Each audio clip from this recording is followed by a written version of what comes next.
A common requirement for an installation is to install SQL Server. We will look at how to do that.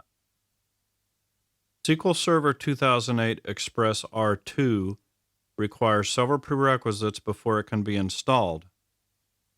Microsoft says that in order to cover the installation of all editions of SQL Server 2008 Express, you must install the following prerequisites: Internet Explorer 6 SP1 or later, Windows PowerShell 1.0, Windows Installer 4.5, and .NET Framework 3.5 SP1. For most installations, you can probably get away without Internet Explorer and PowerShell and just use Windows Installer 4.5 and .NET Framework 3.5 SP1. Here is the minimum prerequisites, their order of installation, and the reboots required. First, install Windows Installer 4.5, then do a reboot, then install .NET Framework 3.5 SP1, then do a reboot, then install SQL Server 2008 Express R2, and then it will go into the main installation. Now I know you are complaining about the reboots. Well, you can sometimes get away without doing the reboot after Windows Installer 4.5, but other times not. So to be absolutely sure this whole process works, you could do a reboot after both. If you are a company that is installing your software only to Windows 8, say, and Windows Server 2012, then those are just two of the many versions of Windows that are available. What you can do is you can do extensive testing and see whether you need both reboots after those prerequisites. If you don't, you can probably get away with whatever your testing reveals. However, if your software product is installed on Windows XP and all other versions, then to be safe, you're going to have to do the reboots. And I know this is a touchy topic because I have clients who just refuse to do all of these reboots, but they reveal what they can and can't do in their own testing. They don't always believe me. Here is the command line we will be using to install SQL Server 2008 Express R2. Here are all the options. We're going to install the SQL engine. The instance name will be SQL Express, and we'll use these other options.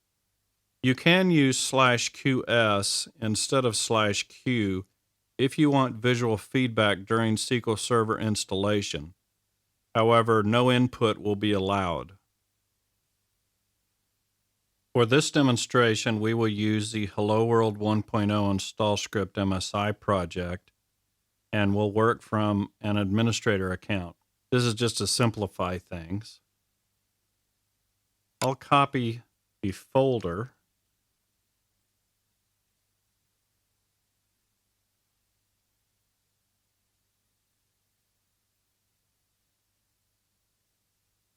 and I'll rename it.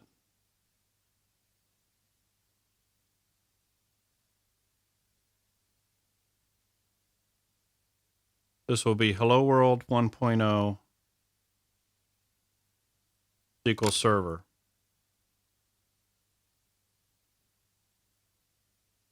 And I'm going to copy the prerequisites folder to it just so you'll have this on your DVD.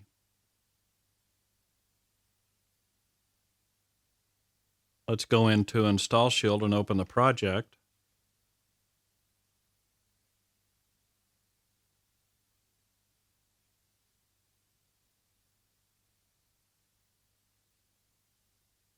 We need to update the paths.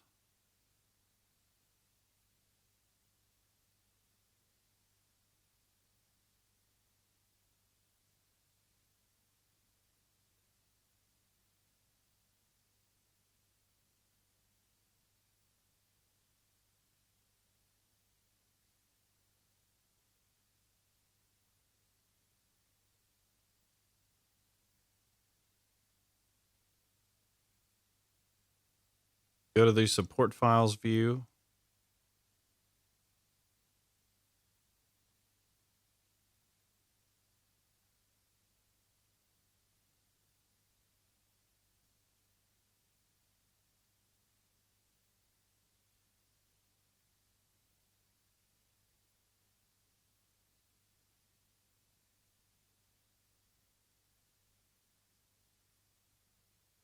Next, let's go to the redistributables view, and we're going to add the prerequisites to the installation.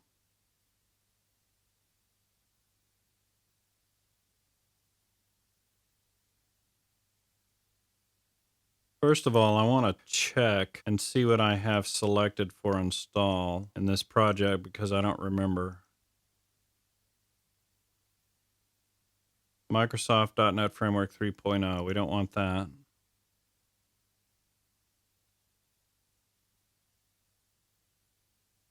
That looks to be everything. Let's select our prerequisites.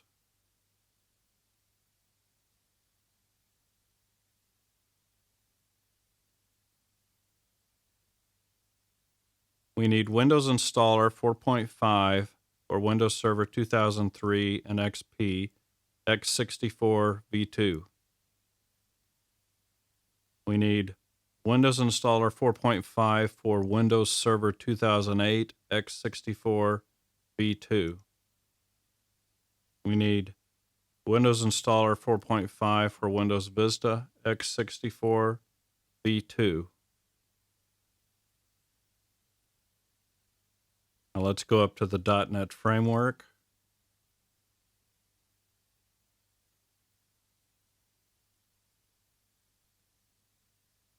We need Microsoft.NET Framework 3.5 SP1 v2.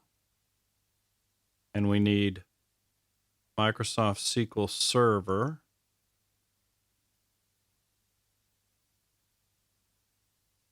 Microsoft SQL Server 2008 R2 Express SP2 x64 v2.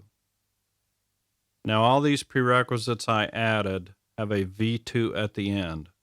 These are my versions of the prerequisites that have the behavior set properly for the installation, and these prerequisites are available for you on your example projects folder. That's why I copied that prerequisites folder over. And what you can do if you're going to use the example prerequisites is just copy them to your prerequisites folder for InstallShield 2013. And as I have shown you before, on a 64-bit system, that's going to be C, Program Files x86, InstallShield 2013 setup prerequisites. I'll remind you that you have to copy the prerequisite files when InstallShield is not running. If you're in InstallShield after you copy them, then close your project, exit out of InstallShield, then go back into InstallShield like we did earlier, and the prerequisites will show up in your list. Next, we need to set prerequisite order. I'll right-click, set prerequisite order. We want the Windows Installer 4.5 prerequisites to be listed first, so let's drag these down. .NET Framework 3.5 SP1, we want installed second, and then SQL Server last. So we have Windows Installer 4.5, then .NET Framework 3.5 SP1, then SQL Server. That's correct. Let's go to the Releases view, build the CD-ROM release.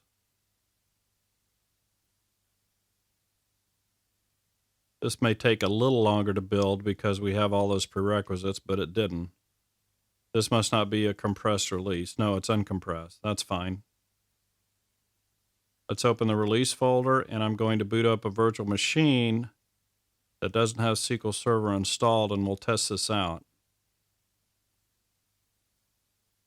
I have a Windows Vista virtual machine booted up, and I'm going to run the installation.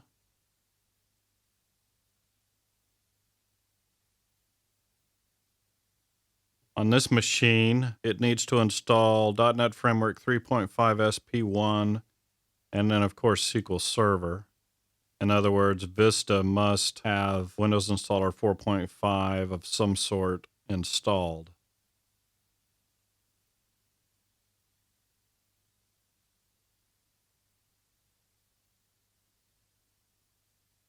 Now we need to reboot.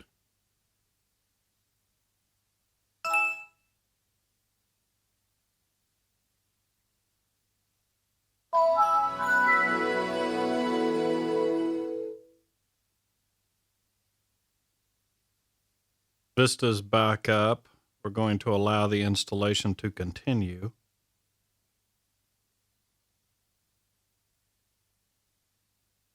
Now it's going to install SQL Server.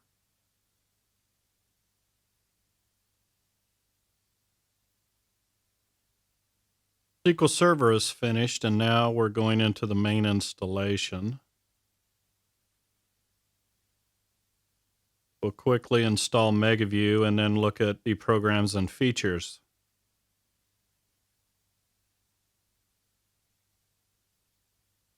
Okay, MegaView has been installed. Let's run programs and features and have a look. We see .NET 3.5 SP1 and we see SQL Server. So our installation was successful. In closing, if you are planning on using a different combination of options than the ones that I have shown you, do the following. First, run the installation from the command line or from a batch file. If you get it working correctly there, you can then copy the command line options into the prerequisite. If you don't have the right combination of options in the prerequisite, the installation of SQL Server will go for a few minutes, then fail, and you will get a message saying something like, "The installation appears to have failed." If you get this, it's due to your combination of options. Now, just knowing that will save you a lot of time because you don't have to figure out why the error is occurring. Believe me, you can spend days trying to figure out how to install SQL Server 2008 Express R2.